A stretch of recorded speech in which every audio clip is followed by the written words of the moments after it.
It's your girl Tila Cherie of 7236 Productions with the first host, Make You Put Your Phone Down Tour interviews with Team Unspoken. And today, y'all, we have in the building Miss Kirrian, Janay. So I'd like to start off and say, Miss Kirrian, as far as the 2017 Make You Put Your Phone Down Tour, what will be your most highlighted experience of that night?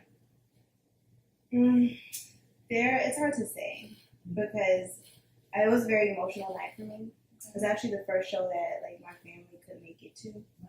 Yeah, the very first show. The fact that the show was so well put together. Again, not to put down anybody else in the city, but it was literally the most organized show I've ever been a part of. Say that. Absolutely. Yeah, definitely. So to be able to present myself for the first time to my family and be part of such a well put together or organized event, that would have to be. So the entire event was a highlight to me. Okay. Right. Of course, at the end, whenever we communed, we shouted out the R&O and everything. And Anthony, whenever he started crying, it's always us being emotional and us being a family. Of course, that's always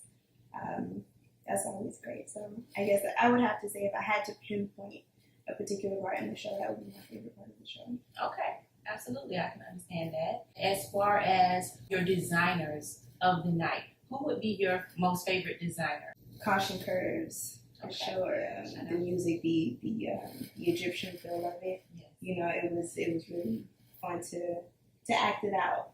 Right. So that was my most favorite designer for the show. Understandable, very understandable. I love anything Egyptian style because you cannot tell me that I'm not a queen. Right. So I love it as well. I can definitely relate to that. And can you tell me how you discovered your passion to become a model?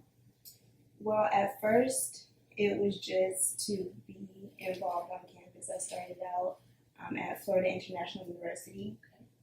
Every Black History Month, I was a member of the Black Student Union. We would put on a Black fashion show. I think it was like the history of Black fashion or evolution of Black fashion or something like that. So one year I just decided to be a part of it. Everyone used to always comment on my long legs and how I should be a model. So I'm like, get out of my shell. Let's try it. And then I just started becoming consistent. And we started noticing that the same group of girls, or the same group of people, I should say, were doing it consistently. Right. So this was right before I left Miami.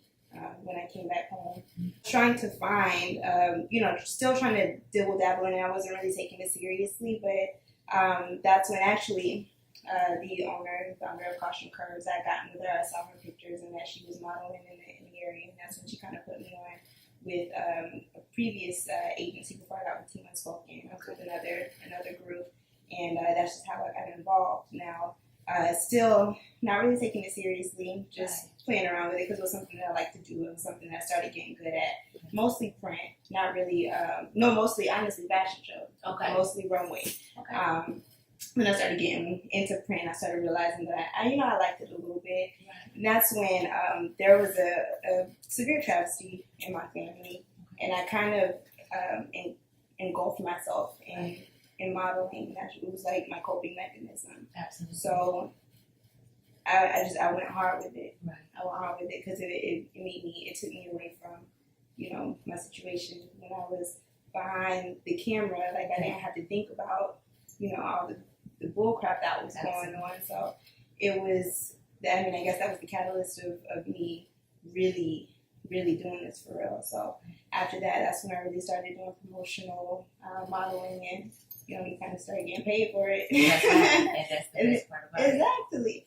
After I realized that the growth, I guess my passion for it just grew. Right. When you realize you're good at something, when you get better at it, it started becoming more fun than anything. So after a while, that's when I got with Team Unspoken, and just the fraternal relationships that we all have with each other just made it even better. You have a family that shares your passion and can help uplift each other in that same passion. I think that's very interesting because sometimes when we do go through tragic times, it is our gifts and talents or creative things that can keep our mind off of that? I'm better at runway Okay. than my print, but it's hard to say which one I enjoy more. Okay. I feel like my personality comes out more so in my print than it does in runway. I still get nervous before every show, no matter how many shows I do.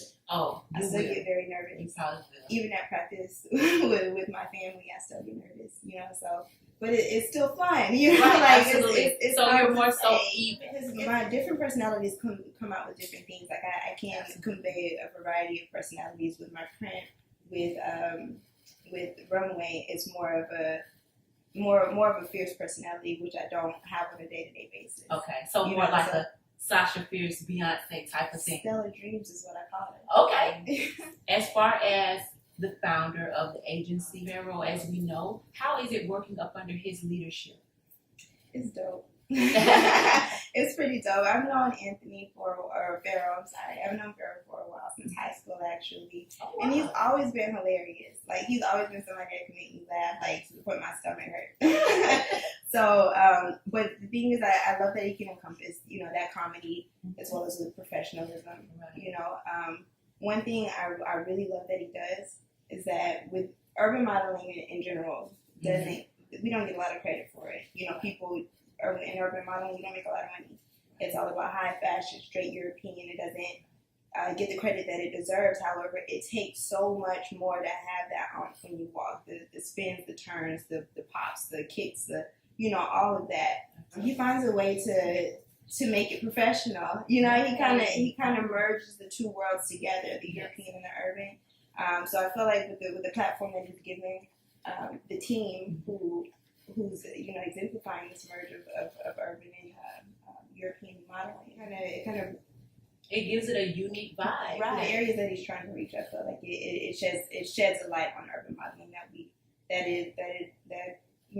that is not being exposed. Right. I don't know why I can't talk tonight. Oh, that's why I'm here, girl. I am your best friend when it comes to these interviews. I'm feeling. I love that. That's very interesting, and I feel like I know you a little bit better as a model. And I definitely love your personality. You heard it here first. Once again, you guys, it's Tila Cherie of 7236 Productions. I can make it, put your phone down.